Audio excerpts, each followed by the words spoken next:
ያለንበት ዘመን ኃጢአት በዓለም ላይ እጅግ የበዛበት ዘመን ነው። በዚህ ዘመን እንዴት እግዚአብሔር የሚወደውን የቅድስና ሕይወት መኖር ይቻላል የሚል ነው። እኛ እንዲህ አይነት ዘመን ላይ ስንኖር የመጀመሪያዎቹ አይደለንም።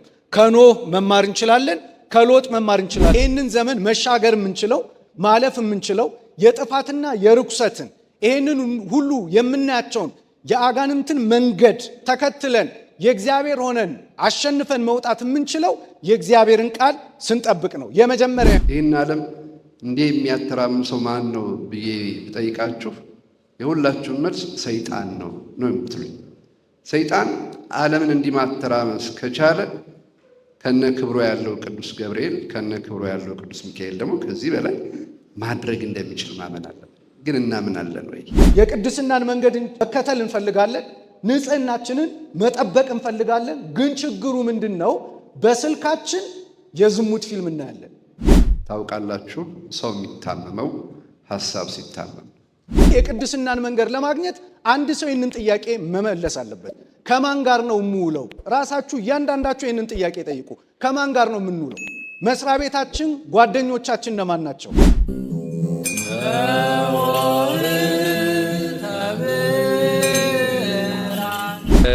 እንዳልናችሁ የዛሬው ጉባኤያችን መንፈሳዊ ሕይወት ላይ ያተኮረ ስለሆነ ጠቅለል ያደረግናቸው ጥያቄዎች በብዛት መንፈሳዊ ሕይወት ላይ የሚያተኩሩ ናቸው።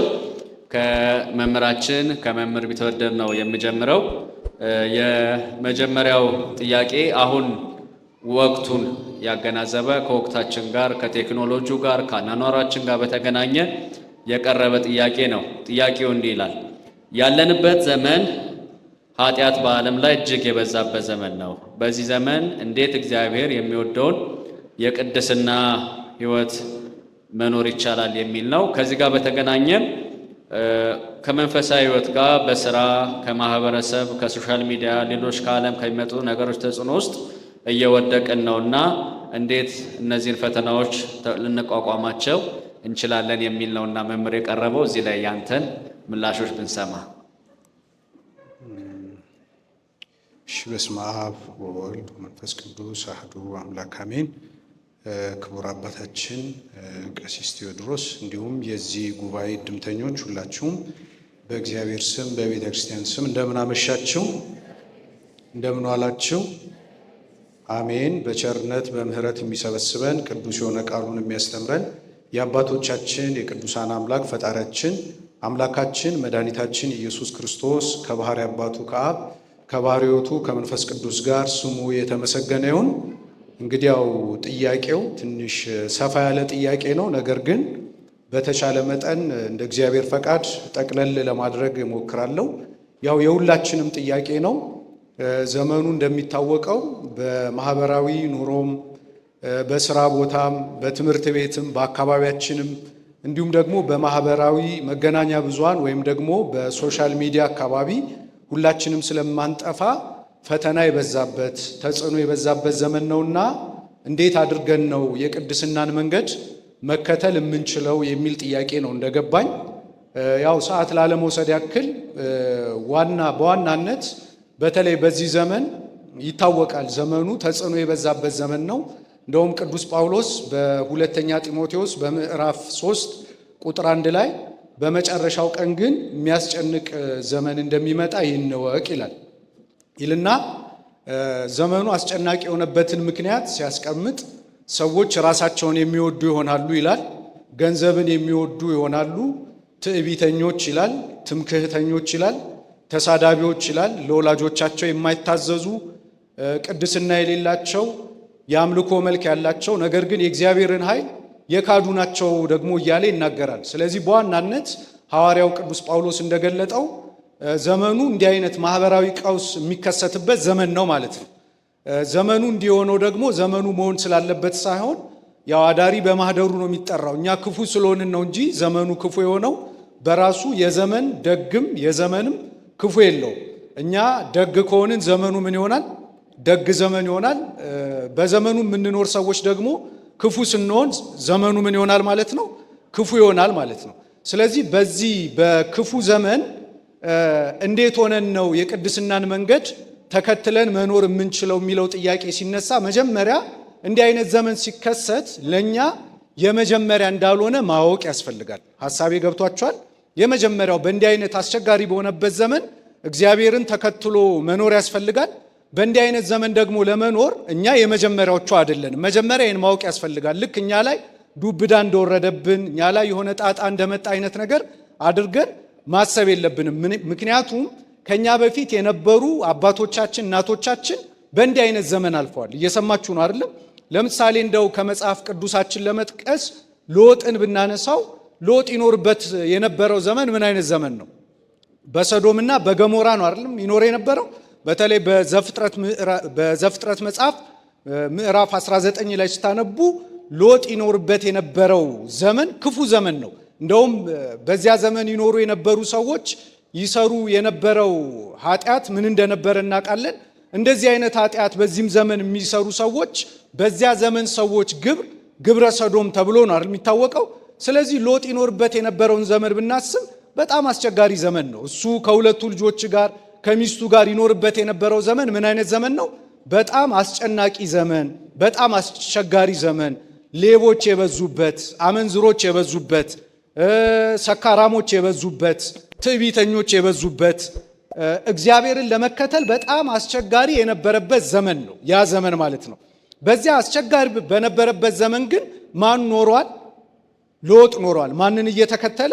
እግዚአብሔርን እየተከተለ ኖሯል ማለት ነው። ስለዚህ በእንዲህ አስቸጋሪ ዘመን እግዚአብሔርን ለመከተል የቅድስናን መንገድ ተከትሎ ለመኖር በጣም አስቸጋሪ በሆነበት ዘመን ላይ እኛ ስንኖር የመጀመሪያ እንዳልሆንን ማወቅ ይገባናል። እንደውም እድለኞች ነን እኛ። ምክንያቱም እኛ እንዲህ አይነት ዘመን ከመኖራችን በፊት የነበሩ ሰዎች አሉ። ማንን አነሳል? እንደምሳሌ ሎጥን።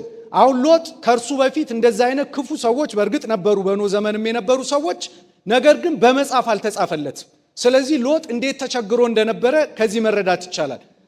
ኖህንም ማንሳት ይቻላል። ኖህ ራሱ በዘፍጥረት ምዕራፍ 6 ምዕራፍ 7 ምዕራፍ 8 ስታነቡ ኖህ ይኖርበት የነበረበትም ዘመን ምን አይነት ዘመን ነው? በጣም ክፉ የነበረበት ዘመን ነው። ስለዚህ እኛ እንዲህ አይነት ዘመን ላይ ስንኖር የመጀመሪያዎቹ አይደለንም። ከኖህ መማር እንችላለን፣ ከሎጥ መማር እንችላለን። እንደውም ቅዱስ ጴጥሮስ በአዲስ ኪዳን በሁለተኛ ጴጥሮስ ምዕራፍ 2 ላይ ኖህንም ያነሳል፣ ሎጥንም ያነሳና ሎጥ በምን አይነት ክፉ ሰዎች መካከል ይኖር እንደነበር ያነሳል። ሎጥም እንዲሁ በምን አይነት ሰዎች መካከል ይኖር እንደነበረ ያነሳል ማለት ነው። ስለዚህ አብርሃምንም ብናነሳው አባታችን አብርሃምም ይኖር የነበረው በምን አይነት ዘመን ነው? በምን አይነት ሰዎች መካከል ነው? ጣዖት ያመልኩ ከነበሩ ሰዎች መካከል ነው። ስለዚህ ክርስቲያኖች በዚህ ዘመን መጀመሪያ የሆነ ዱብዳ እንደወረደብን፣ እግዚአብሔር እንደተጣላን፣ እኛ በዚህ ዘመን ማለፍ እንደማንችል እንዲህ አይነት ዘመን ሲገጥመን እኛ የመጀመሪያዎቹ እንደሆንን አድርገን ማሰብ ለጥፋት ራስን ማመቻቸት ይሆናል ማለት ነው። ኖህ በዚህ ዘመን ኖሯል አልፏል። ሎጥ በእንዲህ አይነት ዘመን ኖሯል አልፏል። አባታችን አብርሃም በእንዲህ አይነት ዘመን ኖሯል አልፏል። እነ ዮሴፍ በእንዲህ አይነት ዘመን ኖረው አልፏል። ኢዮብ፣ ጻድቁ ኢዮብ ራሱ ይኖር የነበረው በምን አይነት ማህበረሰብ መካከል ነው? አጥፊ ሰዎች በበዙበትና ይንቀሳቀሱ በነበረበት ዘመን መካከል ነው ይኖር የነበረው። ስለዚህ እኛ የመጀመሪያዎቹ እንዳልሆንን መጀመሪያ ማወቅ ይገባል። ታዲያ እንዴት ነው ባጭሩ በቅድስና ለመኖር የሚቻለው ሲባል የመጀመሪያው መጽሐፍ ቅዱሳችን ቃል በቃል ምን ይላል መሰላችሁ? አሁን እኛ በዚህ ዘመን ያለን ሰዎች እግዚአብሔር ያስታጠቀን ትጥቃል። እነዚያን ትጥቆች በአግባቡ መታጠቅና መጠቀም ስላልቻለን ነው እየተቸገርን ያለነው። ሰዎችን በበጎ ተጽዕኖ ወደኛ ማምጣት፣ ወደ ክርስትናው ማምጣት፣ ወደ እግዚአብሔር መንገድ ማምጣት፣ ወደ ሃይማኖት ማምጣት ሲገባን እኛ ራሳችን በእነሱ ክፉ ተጽዕኖ ስር የምንወድቀው ለምንድን ነው? እግዚአብሔር ያስታጠቀንን በጎ መሳሪያ ስላላወቅን ነው። ስለዚህ የመጀመሪያው ምን ይላል መሰላችሁ? ልበ አምላክ ክቡር ዳዊት በመዝሙረ ዳዊት መዝሙር 118 በቅንፍ 119 ቁጥር 105 ላይ ምን ይላል? ጎልማሳ መንገዱን በምን ያነጻል ይላል። ጎልማሳ መንገዱን በምን ያነጻል? ጥያቄያችን ይህ አይደለም? ይሄ እኮ ነው። መንገዳችንን በምን እናንጻ? የቅድስናን መንገድ እንዴት እንከተል? ተጽዕኖን አሸንፈን የእግዚአብሔር ሰዎች መሆን እንዴት እንችላለን ነው እኮ ጥያቄው። ስለዚህ ልበ አምላክ ክቡር ዳዊት ምን አለ? ጎልማሳ መንገዱን በምን ያነጻል አለና ባጭሩ ምን አለ? ቃልህን በመጠበቅ ነዋ ይላል። ምንህን በመጠበቅ ነው? ዛሬ ሆህታ 12 በተሰኘው የዘወተ ብርሃን ሚዲያ መርሃ ግብራችን ላይ ስለ ሥርዓተ ቅዳሴ ነው የምንማረው። ስለ ዓለም ሁሉ እግዚአብሔር ማሰብን ያስቀድም ዘንድ ለእያንዳንዱም የሚያስፈልገውን ያማረውን የሚሻውን የሚያስብ ዘንድ ስለ ዓለም ሁሉ እንማልዳለን። ቅዳሴ ቀደሰ ከሚለው የግዕዝ ግስ የወጣ ሲሆን የተለየ የተመረጠ ልዩ የሆነ ማለት ነው። በቤተ ክርስቲያን ውስጥ የሚደረግ የጋራ ጸሎትን የሚወክል መጠሪያ ነው። ቤተ ክርስቲያናችን ታዲያ አማናዊ የሆነውን የጌታችን የመድኃኒታችን ኢየሱስ ክርስቶስን ቅዱስ ሥጋውንና ክቡር ደሙን የምታቀብልበት ጸሎት ቅዳሴ እየተባለ ይጠራል። ኦርቶዶክሳዊት የሆነችው ሥርዓተ አምልኳችን እንግዲህ ፍጹም ሰማያዊት ናት። ከዚች ምድር ላይ አንስተን የምናደርገው በላይ በሰማያት ደግሞ የማይደረግ ነገር የለም። ሥርዓተ ቅዳሴ ጸሎት የሚመደበው በማህበር ጸሎት ውስጥ ነው። እዚህ ሥርዓተ ቅዳሴ ምንድን ነው ብለን ስንጠይቅ ከጸሎትነቱ ባለፈ ሥርዓተ ቅዳሴ መስዋዕት ማቅረቢያ ነው። ሥርዓተ ቅዳሴው ላይ እየተሳተፍን ያለ ነው እኛ ብቻ አይደለንም። በሥርዓተ ቅዳሴው ላይ እኛ የማናያቸው እነሱ የሚያዩን፣ እኛ የማንሰማቸው እነሱ የሚሰሙን፣ እኛ ማንመለከታቸው እነሱ የሚመለከቱን ቅዱሳንም ጭምር አሉበት።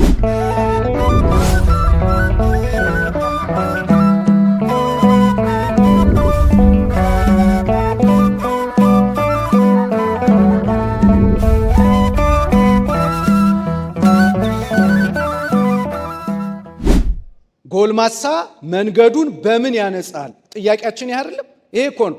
መንገዳችንን በምን እናንጻ? የቅድስናን መንገድ እንዴት እንከተል?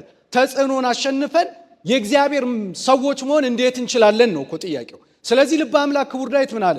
ጎልማሳ መንገዱን በምን ያነጻል አለና ባጭሩ ምን አለ? ቃልህን በመጠበቅ ነዋ ይላል። ምንህን በመጠበቅ ነው?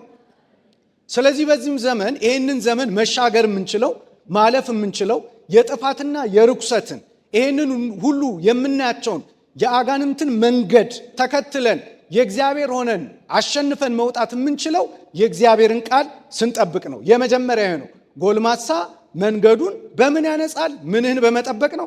ቃልህን በመጠበቅ ነው። የመጀመሪያው ነው፣ ቃሉን በመጠበቅ ነው። ሁለተኛው ደግሞ ምን መሰላችሁ?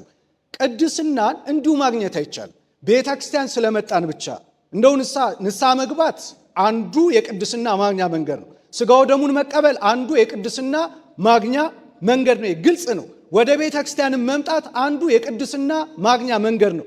ግን ችግሩ ምንድን ነው? ወደ ቤተ ክርስቲያን እንመጣለን፣ ንስሐ እንገባለን፣ ስጋው ደሙን እንቀበላለን፣ ሰንበት ትምህርት ቤት ቀርበን እናገለግላለን። ነገር ግን ከኃጢአት ተጽዕኖ ስር መላቀቅ አልቻልንም። ለምንድን ነው ካላችሁኝ አንዳንድ ጉዳዮች ስላሉ ነው። ጨረፍ አድርጌ ላንሳቸው። የመጀመሪያው እዚህ ለእኔም ለእናንተም አንድ ጥያቄ ላንሳ። ይህንን ጥያቄ ስንጠይቅ ለምሳሌ በስራም በትምህርትም በአካባቢም በሶሻል ሚዲያም እየገጠሙን ያሉ ክፉ ተጽዕኖች አሉ። እንዴት እንወጣ ነው ጥያቄው። እኔ ደግሞ ይህንን ጥያቄውን በጥያቄ ነው የምንመልሰው። የመጀመሪያው ከማን ጋር ነው የምንውለው ነው። የመጀመሪያው እንግዲህ የቅድስናን መንገድ ለማግኘት አንድ ሰው ይህንን ጥያቄ መመለስ አለበት። ከማን ጋር ነው የምውለው? ራሳችሁ እያንዳንዳችሁ ይህንን ጥያቄ ጠይቁ። ከማን ጋር ነው የምንውለው? መስሪያ ቤታችን ጓደኞቻችን እነማን ናቸው? ትምህርት ቤቶች አካባቢ ጓደኞቻችን ባልንጀሮቻችን እነማን ናቸው? ሰፈራችን ውስጥ ጓደኞቻችን እነማን ናቸው? ቤተ ክርስቲያንም ውስጥ ጓደኞቻችን እነማን ናቸው? ይህንን መጠየቅ ያስፈልጋል። መቼም ልበ አምላክ ክቡር ዳዊት ቃሉን ለእግዚአብሔር ይናገረው እንጂ ለእኛም ይጠቅማል። እዚያ መዝሙረ ዳዊት መዝሙር 17 ላይ ምን ይላል? መዝሙር 17 ላይ ከቸር ሰው ጋር ቸር ሆነህ ትገኛለህ ይላል። ከቅን ሰው ጋር ቅን ሆነህ ትገኛለህ። ከቅን ሰው ጋር ቅን ሆነህ ትገኛለህ። ከጠማማ ሰው ጋርም ምን ሆነህ ትገኛለህ ነው የሚለው? ጠማማ ሆነህ ትገኛለህ። ስለዚህ አሁን ተመልከቱ፣ በሀገራችን ብዙ የሚባሉ አባባሎች አሉ፣ ስነ ቃሎች አይደለም እንዴ? ከአህያ የዋለ ጊደር እንደው ምን ተምሮ ይመጣል እንደሚባል እናውቃለን። ከጦጣ የዋለ ጉሬዛ እህል ፈይቶ ወዛ ይባላል አይደል? ጓደኞችን ንገረኝ ማንነትን እነግርሃለሁ ነው። ስለዚህ ጓደኞቻችን ቸር ከሆኑ ሰዎች ጋር የምንውል ከሆነ እኛ ራሳችን ምን ሆነን ነው የምንገኘው? ቸሮች ሆነን እንገኛለን። ከቅዱሳን ከንጹሃን ሰዎች ጋር ከዋልን ንጹሃን ሆነን ነው የምንገኘው። በአንጻሩ ከመጽዋች ሰዎች ጋር ከዋልን መጽዋች ሆነን እንገኛለን። ከሌቦች ጋር ከዋልን ሌቦች ሆነን ነው የምንገኘው። ከጠማሞች ጋር ከዋልን ጠማሞች ሆነን ነው የምንገኘው። ስለዚህ በዋናነት ቅድስናን ለማግኘት ምናችንን ማስተካከል አለብን? ባጭሩ አንደኛ ቃሉን መስማት፣ ነጥቡን እንዳትረሱ። ጎልማሳ መንገዱን በምን ያነጻል? ቃልን በመጠበቅ ነው። ከዚያ ጋር ተያይዞ የቅድስናን መንገድ ለመከተል ምናችን ወሳኝነት አለው አልኩኝ? ውሏችን። ወይም ደግሞ ጓደኞቻችን። ምናችን አልኳችሁ? ምናችን? እየሰማችሁ ነው? ምኖቻችን? ዲናን ታውቃላችሁ? ዲና ድንግል የሆነች የከበረ የያዕቆብ ልጅ ነበረች። ቅድስት የሆነች ድንግልናዋን ንጽህናዋን ጠብቃ ትኖር የነበረች የምትገርም ልጅ ነበረች። ከሴኬማውያን ጋር ዋለች። ከዛ የደረሰባትን እናውቃለን። ብዙ ችግር ውስጥ ገብታለች። አምኖን የገዛ እህቱ ትዕማርን እሱም ችግር ውስጥ ገብቶ ትዕማርን ችግር ውስጥ የከተታት በምን ምክንያት ነው? በውሎ በጓደኛ ምክንያት ነው። ስለዚህ የመጀመሪያው ከማን ጋር ነው የምንውለው ነው። ስለዚህ የመጀመሪያው ቅድስናን ለማግኘት ይህንን ጥያቄ መመለስ ይኖርብናል። ከማን ጋር ነው የምውለው? ሁለተኛ የት ነው የምትውሉት? ወይም ደግሞ የት ነው የምንውለው? አንደኛ ጓደኞቻችን ለማን ናቸው? ምክንያቱም ብዙ ሰው እንደውም ፒር ፕሬዠር ይባላል በአሁኑ ሰዓት፣ የአቻ ተጽዕኖ፣ የአቻ ግፊት ብዙ ሰዎችን ችግር ውስጥ እየከተተ ከቅድስና መንገድ እያስወጣ ከንጽህና መንገድ እያስወጣ ከቀናው ጎዳና እያስኮበለለ ያለው የጓደኞች ተጽዕኖ ስለሆነ ጓደኞቻችን እነማን ናቸው? ሁለተኛው ደግሞ የት ነው የምንውለው? የት ነው የምንውለው? ውሏችን የት ነው? ይህንንም መመለስ አለብን። ቅድም ያልኳት ዲና ለማሳጠር ያክል እዚያ ዘፍጥረት ምዕራፍ 33 ላይ ስታነቡ ከዚህ ጊዜ በኋላ ይላል ዲና የሴኬምን ሴቶች ልጆች ልታይ ወጣች ነው የሚለው። ዲና የማንን ሴቶች ልጆች ልታይ ወጣች? እሷ ያደገችበት አስተዳደግ አለ። የሴኬምን ልጆች ልታይ ወጣች። ውሎዋን ቀየረች፣ አካባቢዋን ቀየረች፣ ወደ ሴኬም መንደር ገባች። ከዚያም በኋላ መጨረሻዋ ጥፋት ነው። ስለዚህ ሁለተኛው ይህንን በሚገባ ማወቅ ያስፈልጋል። የት ነው የምንውለው? ሌላ ምሳሌ ላንሳላችሁ እንዳላበዛ። ቅዱስ ጴጥሮስን መቼም ታውቁታላችሁ አይደለም? ጌታችን መድኃኒታችን ኢየሱስ ክርስቶስ በተያዘባት በዚያች ሌሊት ምንድን ነው ያደረገው? ውሎውን ቀየረ። ውሎውን ቀየረ በሚገባን ቋንቋ ለማስቀመጥ አይሁድ በተሰበሰቡበት ወደ ተሰበሰቡበት አካባቢ ሄደና ተቀምጦ እሳት መሞቅ ጀመረ ይላል። ምን መሞቅ ጀመረ? ምኑን ቀየረ ማለት ነው? የሚውልበትን አካባቢ ቀየረ። ተመልከቱ። አንዱኑ ከሐዋርያት ጋር ርቆ ቢሰደድ ይሻለው ነበር። ውሎውን ቀየረ። መዋል ከማይገባው ስፍራ ላይ ዋለ። መገኘት የማይገባው ቦታ ላይ ተገኘ። መጨረሻ ላይ ጌታችን መድኃኒታችን ኢየሱስ ክርስቶስን አላውቀውም እስከ ማለት ደርሷል። ስለዚህ የት ነው የምንውለው? ውሏችን እንደው ተመልከቱ። አሁን ጫት የሚቃምበት ቦታ፣ ሲጋራ የሚጨስበት ቦታ፣ ሐሺሽና ሺሻ የሚሳብበት ቦታ፣ ስለ ዝሙት የሚነገርበት ቦታ፣ ስለ መዳራት የሚነገርበት ቦታ እየዋሉ ቅዱስ መሆን ይቻላል ይመስላችኋል? ይቻላል? ስለዚህ በብዛት አሁን እዚህ ውስጥ ያላችሁት ወጣቶች ናችሁ። ውሏችሁን ቀይሩ። ቅድስናን ማግኘት በቤተ ክርስቲያን ይባላል እኮ ቦታ ሰውን ይቀድሳል። ሰው ደግሞ ምንን ይቀድሳል? ቦታን ይቀድሳል። አብያተ መቃድስ በቤተ ክርስቲያናችን ያሉ እነዚህ መቅደሶች በሙሉ እኮ የሚቀድሱን መጀመሪያ ስለተቀደሱ ነው። ስለዚህ ስፍራ ሰውን የመቀደስ ኃይል እንዳለው ሁሉ ቦታ የምንውልበት ቦታ ሰውንም ሊያረክሰው ስለሚችል ሁለተኛ የምንውለው የት ነው የሚለውን ማወቅ አለብን። አንድ ምሳሌ ላንሳና ላጠቃል። ጌታችን ኢየሱስ ክርስቶስ በርጤሜዎስ የሚባል አንድ ዕውር ነበርና ዓይኑን አበራለት። እንዲያ ያደረገው ካየ በኋላ ይሄ ሰው ጌታችን ኢየሱስ ክርስቶስ አንድ ማስጠንቀቂያ ሰጠው። ምን እንዳለው ታውቃላችሁ? ወደ መንደሩ ተመልሰ እንዳትገባ አለው። ወዴት ተመልሰ እንዳትገባ? ለምን ይመስላችኋል ወደ መንደሩ ተመልሰ እንዳትገባ ያለው? ያ መንደር የኃጢአት መንደር ነው። ያ መንደር የርኩሰት መንደር ነው። ያ መንደር ኃጢአት የሚፈልቅበት መንደር ነው። ወደዚያ መንደር ከገባ ትቆሽሻለህ። ወደዚያ መንደር ከገባ ትረክሳለህ። ስለዚህ መቀደስ ከፈለክ አይነ ስጋ እንደበራል አይነ ልቡናም እንዲበራል ከፈለክ ከርኩሰት ወጥተህ ቅድስናን ገንዘብ እንዳደረክ እንድትቀር ከፈለክ ወደዚያ መንደር ተመልሰ ምን እንዳታደርግ እንዳትገባ። ስለዚህ ሁለተኛ ባጭሩ ለመቀደስ በዚህ ዘመን ካሉት ተጽዕኖች ለማምለጥ ጓደኞቻችንን መለየት አለብን። አትሳቱ፣ ክፉ ባልንጀርነት መልካሙን አመል ያጠፋል እንደተባለ። ሁለተኛው ደግሞ ውሏችንን መመርመር አለብን። ሶስተኛው ምንድነው የምናነበው? ምንድነው የምናየው? ርኩሰት እኮ በአይን ይገባል፣ ርኩሰት በጆሮ ይገባል። አሁን ዛሬ ለምሳሌ ብዙ ወጣቶች ይሄ ስማርት ስልክ ተመችቶናል፣ የቅድስናን መንገድ መከተል እንፈልጋለን፣ ንጽህናችንን መጠበቅ እንፈልጋለን። ግን ችግሩ ምንድነው? በስልካችን የዝሙት ፊልም እናያለን። አሁን ዛሬ ቲክቶኩ ለሱ የተመቸ ነው። ዩቱቡ ለሱ የተመቸ ነው። በአሁን ሰዓት ያሉ ፕላትፎርሞች በሙሉ ለዝሙት የተመቹ ናቸው። ስለዚህ ተመልከቱ፣ ንጽህናችንን መጠበቅ እየፈለግን፣ ቅድስናችንን መጠበቅ እየፈለግን፣ ከእግዚአብሔር ጋር መኖር እየፈለግን መልሰን ደግሞ ርኩሰትና ኃጢአትን በምን እናስገባለን? በአይናችን። የምናየው ነገር ምንድን ነው? የምናነበውስ ነገር ምንድን ነው? በራሱ የምንሰማው ነገር ምንድን ነው? ኃጢአት ሁሉ እኮ ተመልከቱ፣ ሰው የሚያየውን ይሆናል፣ ሰው የሚሰማውን ይሆናል፣ ያደርገዋል፣ ይፈጽመዋል። ስለዚህ ምንድን ነው ልበ አምላክ ክቡር ዳዊት እኮ የተናገረው ቃል አለ አይደለም? ክፋትን እንዳያዩ ይላል፣ የኃጢአትን ነገር እንዳያዩ አይኖቼን መልስ የሚል ቃል አለ። የጲጥፋራ ሚስት በዮሴፍ ላይ አይኗን ጣለች ይላል። ምን ማለት ነው? በማየት ኃጢአት ሊገባ ይችላል፣ በመስማት ኃጢአት ሊገባ ይችላል። ስለዚህ ሁላችንም ራሳችንን እነዚህን መሰረታዊ ጥያቄዎች መጠየቅ ይገባናል። የመጀመሪያው ምንድነው? ልጠቅልል። የመጀመሪያው ምንድነው? ጎልማሳ መንገዱን በምንድን ነው የሚያነጻው? የእግዚአብሔርን ቃል በመጠበቅ ስለሆነ በእንዲህ አይነት ጉባኤ መማር አለብን፣ ቅድስናን ለማግኘት አቅጣጫ እንዲያመራን እግዚአብሔር። ሁለተኛ ምናችንን መጠየቅ አለብን አልኩኝ? ከማን ጋር ነው የምንውለው? ሁለተኛው ምንድነው አልኩኝ? የት ነው የምንውለው? ሶስተኛው ምንድነው የምናነበው? ምንድነው የምንመለከተው የሚለውን ሶስተኛው። አራተኛውና የመጨረሻው እንዴት ነው የምንዝናናው? የመጨረሻው ነጥቤ ነው። ለምሳሌ እንዴት ነው ውሏችን? መቼም በክርስትና ትምህርት አትዝናኑ የሚል ትምህርት የለም። የክርስትናው መንገድ በፈቀደው ልክ መዝናናት ችግር የለው። ግን እንዴት ነው የምንዝናናው?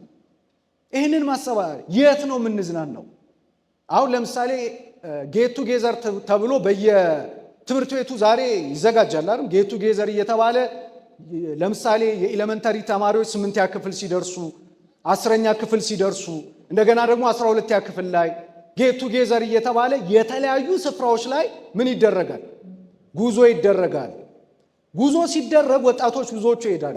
ከሄዱ በኋላ ግን ንጽህናቸውን ቅድስናቸውን አጥተው ወደ ቤታቸው ይመለሳሉ ማለት። ስለዚህ የምንዝናናበትን እነዚህን ወደ 5 የጠቀስኳቸውን መሰረታዊ ጉዳዮች ይሰማል አይደለም? ይሰማል። ከመለስን በአሁን ሰዓት በዓለም ላይ ካሉ የኃጢአት ተጽዕኖች ሁሉ መላቀቅ እንችላለን። ቃሉን ለመስማት ጓደኞቻችንን ለመለየት የምንውልበትን ቦታ ለማወቅ እግዚአብሔር በቸርነቱ ይርዳል። ዛሬ ሆህት 12 በተሰኘው የዘወተ ብርሃን ሚዲያ መርሃ ግብራችን ላይ ስለ ስርዓተ ቅዳሴ ነው የምንማረው። ስለ ዓለሙ ሁሉ እግዚአብሔር ማሰብን ያስቀድም ዘንድ ለእያንዳንዱም የሚያስፈልገውን ያማረውን የሚሻውን የሚያስብ ዘንድ ስለ ዓለሙ ሁሉ እንማልዳለን። ቅዳሴ ቀደሰ ከሚለው የግዕዝ ግስ የወጣ ሲሆን የተለየ የተመረጠ ልዩ የሆነ ማለት ነው። በቤተ ክርስቲያን ውስጥ የሚደረግ የጋራ ጸሎትን የሚወክል መጠሪያ ነው። ቤተ ክርስቲያናችን ታዲያ አማናዊ የሆነውን የጌታችን የመድኃኒታችን ኢየሱስ ክርስቶስን ቅዱስ ሥጋውንና ክቡር ደሙን የምታቀብልበት ጸሎት ቅዳሴ እየተባለ ይጠራል። ኦርቶዶክሳዊት የሆነችው ስርዓተ አምልኳችን እንግዲህ ፍጹም ሰማያዊት ናት። ከዚች ምድር ላይ አንስተን የምናደርገው በላይ በሰማያት ደግሞ የማይደረግ ነገር የለም። ስርዓተ ቅዳሴ ጸሎት የሚመደበው በማህበር ጸሎት ውስጥ ነው። እዚህ ስርዓተ ቅዳሴ ምንድን ነው ብለን ስንጠይቅ ከጸሎትነቱ ባለፈ ስርዓተ ቅዳሴ መስዋዕት ማቅረቢያ ነው። ስርዓተ ቅዳሴው ላይ እየተሳተፍን ያለ ነው እኛ ብቻ አይደለንም። በስርዓተ ቅዳሴው ላይ እኛ የማናያቸው እነሱ የሚያዩን፣ እኛ የማንሰማቸው እነሱ የሚሰሙን፣ እኛ ማንመለከታቸው እነሱ የሚመለከቱን ቅዱሳንም ጭምር አሉበት።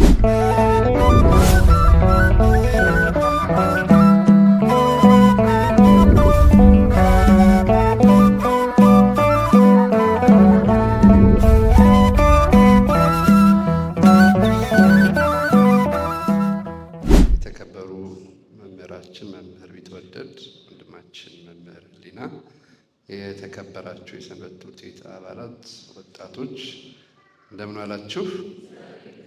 እግዚአብሔር አምላካችን በሰላምና በጤና በሕይወት ጠብቆ ለመገናኘት ስላበቃን ክብር ምስጋና ለእርሱ ይሁን። እንዲህ ተሰብስባችሁ ትታዩ ከዚህ ላይ እንዴት ደስ እንደምትሉ እንደዚህ ሁሌ አብዝተን እንድንሰባሰብ አምላካችን ጸጋውን ያድለን።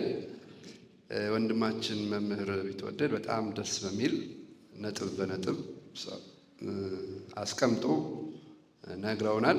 ቃለ ሕይወት ያሰማልን።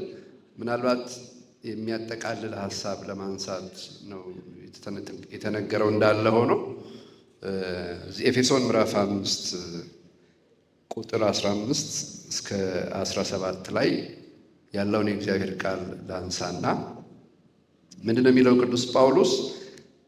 እንግዲህ እንደ ጥበበኞች እንጂ ጥበብ እንደሌላቸው ሳይሆን እንዴት እንድትመላለሱ በጥንቃቄ ተጠበቁ፣ ቀኖቹ ክፉዎች ናቸውና ዘመኑን ዋጁ። ስለዚህ የጌታ ፈቃድ ምን እንደሆነ አስተውሉ እንጂ ሞኞች አትሁኑ የሚል መሰረታዊ ቃል ነው የምናነበው። ስለዚህ በዚህ ዘመን ላይ ያለን እኔና እናንተ ቀኖቹ ክፉዎች ናቸው ተብሎ ተነግሮናል። ምናልባት የቀኑን ክፋት ራሱ በቀኑ የመጣ ሳይሆን ቀኑን ክፉ ቅድም እንደተባለው ቀኑን መልካም የምናደርገው እኛንንና ስንመላለስ ግን ጥበብ እንዳላቸው ሰዎች እንድንመላለስ ተነግሮናል። አንድ ሁለተኛ ደግሞ የእግዚአብሔር ፈቃድ ምን እንደሆነ እንድናስተውል ተነግሮናል። እኔ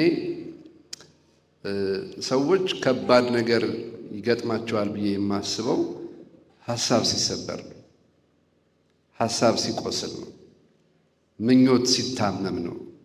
ምኞታችን እንደ እግዚአብሔር ሀሳብ እንደ እግዚአብሔር ቃል ሳይሆን ሲቀር ነው። ታውቃላችሁ፣ ሰው የሚታመመው ሀሳብ ሲታመም ነው።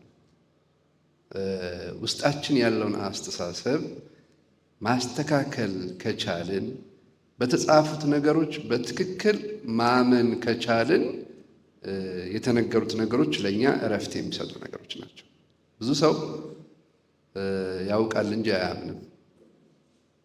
የብዙዎቻችን ችግር እሱ እናውቃለን፣ ያልተነገረን፣ ያልተማርነው፣ ያልጻፍነው፣ ያልሰማነው የሰባኪ አይነት የለም፣ ያላነበብነው መጽሐፍ የለም፣ ያልሄድንበት ጉባኤ የለም። ደግሞ ዛሬ ለጽድቅም ይሁን ለኩነኔ አይታወቅም። በእጃችን በጣም ብዙ ነገሮችን እንማራለን። እጃችን ላይ ባለው ነገር ግን እናምናለን ወይ ነው? ሃይማኖት አለን ወይ ነው?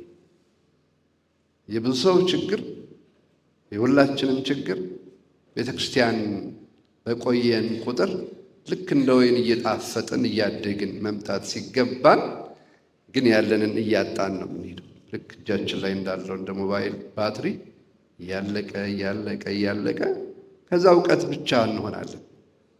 ፍሌቨር የሌለው ጣዕም የሌለው መንፈሳዊነት መኖር እንጀምራለን። ኃጢአት በቀላሉ የሚጥለው ኃጢአት በቀላሉ የሚያሸንፈው ማንነት ነው የምንገነባው። ግን የተነገረው ነገር ምንድን ነበር የሚለው በመጽሐፍ ቅዱስ ላይ? ከእግዚአብሔር የተወለደ ሁሉ ዓለምን ያሸንፋል። ዓለምን የሚያሸንፈው እምነታችን ነው የሚል ቃል አንደኛ ዮሐንስ ምዕራፍ 5 ቁጥር 4 ላይ እናነባለን። እሱም ብቻም አይደለም።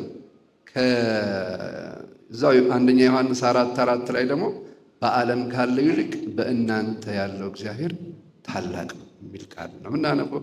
አይደለም አምላካችን እግዚአብሔር ከኛ ጋር ያሉት ቅዱሳን ከኛ ጋር ያሉት መላእክት እንኳን ታላቅ ናቸው። ይህን ዓለም እንዲህ የሚያተራምሰው ማን ነው ብዬ ብጠይቃችሁ የሁላችሁም መልስ ሰይጣን ነው የምትሉኝ። ሰይጣን ዓለምን እንዲህ ማተራመስ ከቻለ ከነ ክብሮ ያለው ቅዱስ ገብርኤል ከነ ክብሮ ያለው ቅዱስ ሚካኤል ደግሞ ከዚህ በላይ ማድረግ እንደሚችል ማመን አለብን። ግን እናምናለን ወይ?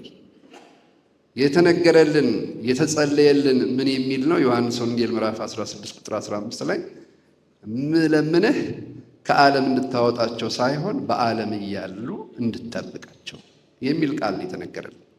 ወንድሞቻችን ይህንን ዓለም አትውደዱ፣ ዓለሙ በዓለሙ ውስጥ ያለው ሁሉ ኃላፊ ነው ተብሎ ደግሞ አንደኛ ዮሐንስ ምዕራፍ 2 ከቁጥር 17 እስከ 19 ባለው ላይ ደግሞ ተነግሮናል። ስለዚህ የብዙዎቻችን ችግር ልባችን ውስጥ ምን አለ? ምን እንመኛለን? ምን እንፈልጋለን? ቅድም የተነገሩት የተዘረዘሩት ነገሮች በሙሉ እዚህ ጋር ነው የምናያቸው። ስለዚህ ያለንበት ዘመን ጊዜው ለብዙ ነገር አጋልጦ የሚሰጥ እንደሆነ እናውቃለን። ግን እኛ ካልፈቀድን፣ ግን እኛ ካልፈለግን በእኛ ላይ ስልጣን ኃይል የሚኖረው ነገር አለ? ምንም ነገር የለም። አንድ መነኮስ ከገዳማ አስቄጥስ ወደ እስክንድሪያ ተላከና የተላከበትን ጉዳይ ፈጽሞ ሲመለስ መነኮሳት ሁሉ ተሰብስበው ጠበቁት።